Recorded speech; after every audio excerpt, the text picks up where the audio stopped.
Hello gang, good to have you back again. Of course, for those of you tuning in for the first time, I am the Articulate Grunt. Welcome to my channel. And yes, I know I have changed up my recording rig. I am on the new computer I said I was building, and it will not, as of yet, recognize my more professional mic. So, I've been off for basically a week, trying to get everything running, working properly, building the computer myself. I'm going to be recording on my wife's Christmas present to me, my set of new headphones with a built-in mic. It sounded good in tests, so we're going to run with it.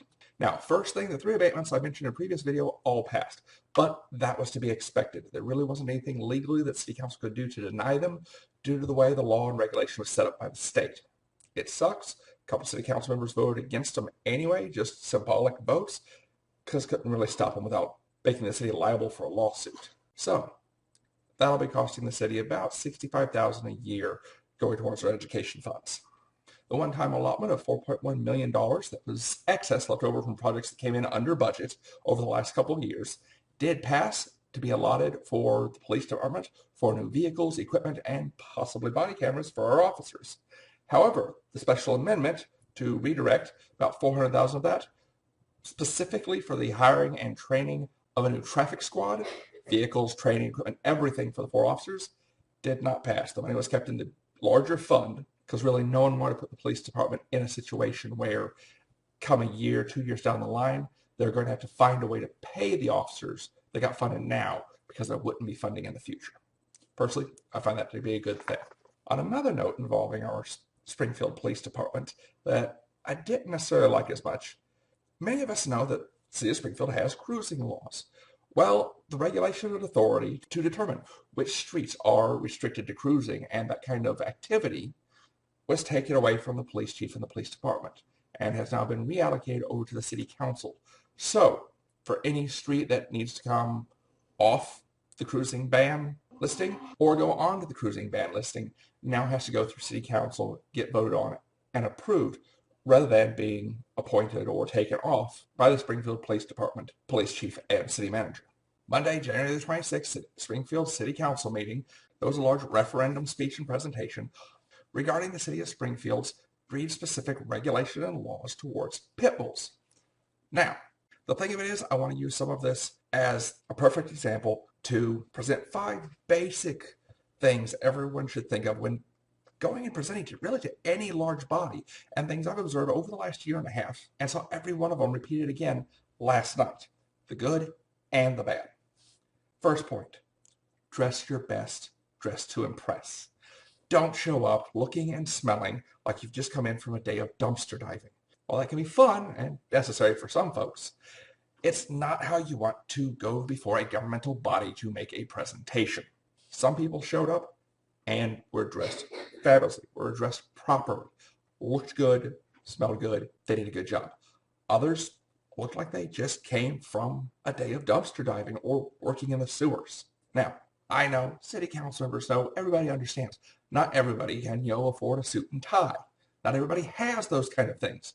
To be honest, I've had this shirt and this tie for a good 2-3 years. Not everybody does. That's understood. But you don't show up with holes in your shirt, with looking scraggly, nasty, and dirty. It gives the wrong presentation and perception from the start. And you don't want to handicap yourself going in. Now, on top of that, if you're going to bring in something like last night, lady brought in a pit bull with her.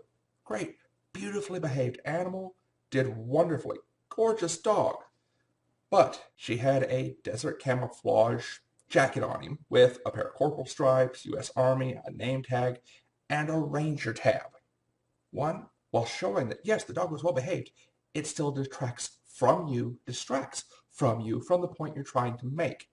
And 2, can make people wonder, are you trying to work a sympathy ploy? Are you trying to say something without saying it here?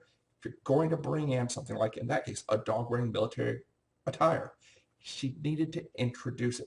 All she did was bring it up to the podium, have him sit down, and stay there. That was it. She made no introduction or explanation. And I could see where others were doing the, what's going on here? It took away from her impact. Point 2, be short and to the point. You have 3 to 5 minutes to get the information you want to get across to the city council or whatever governmental body across to them. That's it. If you ramble, if you wander, if you hem-haw, you've lost them. especially in issues like last night. There was 20 to 25 people speaking on that issue after we'd already been there for about 2 hours, 3 to 5 minutes apiece. You're talking another 45 minutes, hour, and there were some of the speakers that were bad enough where city council members, other members of staff and such have gone up to go to the bathroom, there for 3 hours straight, have gone to refresh their drink, get a drink. You don't want to be the one that they go, oh, I can miss this one, I can skip this one. Look good, be short and to the point. Which brings me to point number 3. If you're going to quote facts, if you're going to quote a governmental body, provide the information. Don't just say it, because guess what? Your word is your word. That's it. If you're not a known individual that they know they've dealt with on numerous occasions, you're on some board or commission. If you're just somebody off the street on a subject, this is something you're passionate about, and they've never seen you before, they have no idea how far your word can be trusted. Period. If you're going to say, according to the American Optometrists Medical Board, humans see the sky as blue because of the composition of our eyes. Bring a copy of the report. Go. As a matter of fact, here is a copy of their findings. This is for the city council and governmental body to consider, and hopefully will be taken in accord when you're making your final decision. And then carry on the rest of your presentation, and when you leave the podium, the city manager and staff sit to the right side. Turn and hand it to them. Because if you're saying something, you're saying something. I like cheese. You're trying to give an impression. You're trying to get them to sway to your side of an argument. If you're going to quote something, bring the facts, bring documentation to support it. Have it typed or printed. If you're going to quote an organization, print their findings, their actual findings. Bring a copy and hand it over. Your word carries weight. You dress nice, you're short, professional, to the point, and you provide documentation.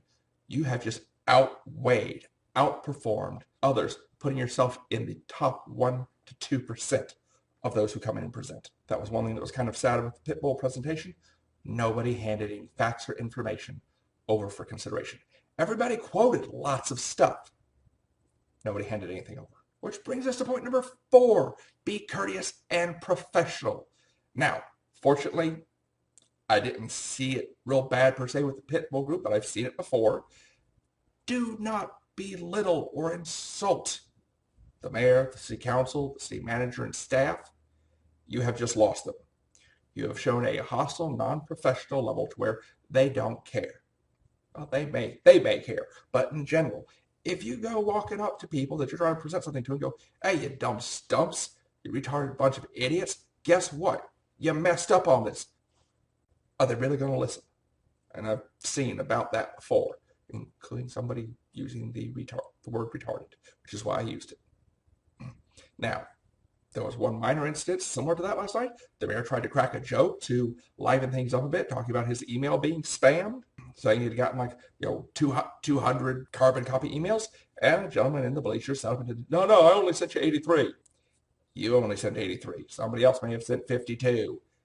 You don't know everything. Plus, you just admitted and pointed out that you're a jerk and just hurt your entire organization. Which brings us down to my 5th and final point. Don't be afraid not to speak. If you're on the docket to speak and there's 20, 25 folks, everyone is sitting there for an hour listening through everything, and everything you want to say has been said, everything you wanted to quote has been quoted by others that spoke before you, and you're not going to contribute anything new.